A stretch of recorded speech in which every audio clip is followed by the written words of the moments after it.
ঢাকায় পা রেখেছেন জাতীয় ফুটবল দলের নয়া সেন্সেশন সমিত সোম। বাংলার মাটিতে পা রেখেই খেলাযোগকে জানিয়েছেন প্রথমবার বাংলাদেশি পাসপোর্ট নিয়ে দেশে আসার রোমাঞ্চকর অনুভূতির কথা।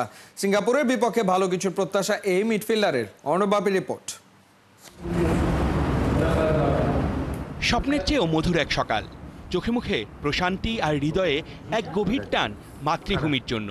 বাংলাদেশ জাতীয় ফুটবল দলে যুক্ত হলো আরেক প্রবাসী নক্ষত্র সমিত সোম। প্রথমে বাংলাদেশি পাসপোর্ট হাতে পাওয়া, এরপর ফিফার ক্লিয়ারেন্স, আর তারপর কানাডার আকাশ ছুঁয়ে এই বাংলায় ফেরা। বিমানবন্দরে তাকে বরণ করে নেয় ফুটবল ফেডারেশনের কার্যনির্বাহী কমিটির সদস্যরা। এটা শুধু একজন ফুটবলারের আগমন নয়, এটা হলো স্বপ্ন আর দায়িত্বের মিশেলে গড়ে ওঠা এক নতুন অধ্যায়ের সূচনা।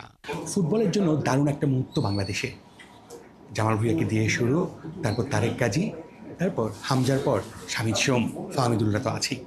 প্রথমবার বাংলাদেশে আসে কিরকম লাগছে? এর আগে তো অনেকবার আসা হয়েছে, কিন্তু এবার বাংলাদেশি পাসপোর্ট নিয়ে বাংলাদেশি হিসাবে নিজের দেশের টানে। ভ্রমণ ক্লান্তি যেন ছুতে পারেনি তাকে। সমিত হয়তো দূর দেশ থেকে এসেছেন, কিন্তু মনটা তো আগে থেকেই ছিল এই মাটিতে। না, ভালো লাগছে। আমি খুব এক্সাইটেড এখানে আসতে, এখানে খেলতে। সো দেখি আমরা হোপফুলি সাকসেসফুল করতে পারি। মিডফিল্ডে দক্ষ, দৃষ্টি সাহসী, পাসিংয়ে পরিণত বাংলাদেশের নতুন ছক, নতুন ভবিষ্যতের অংশ হতে যাচ্ছেন সমিত সোম। লম্বা জার্নি ছিল, হয়ে গেছে। সো এখন রেডি আছি টিমকে মিট করতে আর ট্রেন করতে আর হোপফুলি খেলাতে জিততে। এটাই তার নিজের জায়গা।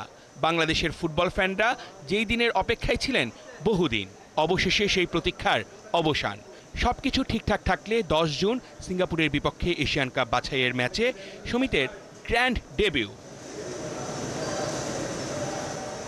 অর্ণবাপী, ৭১।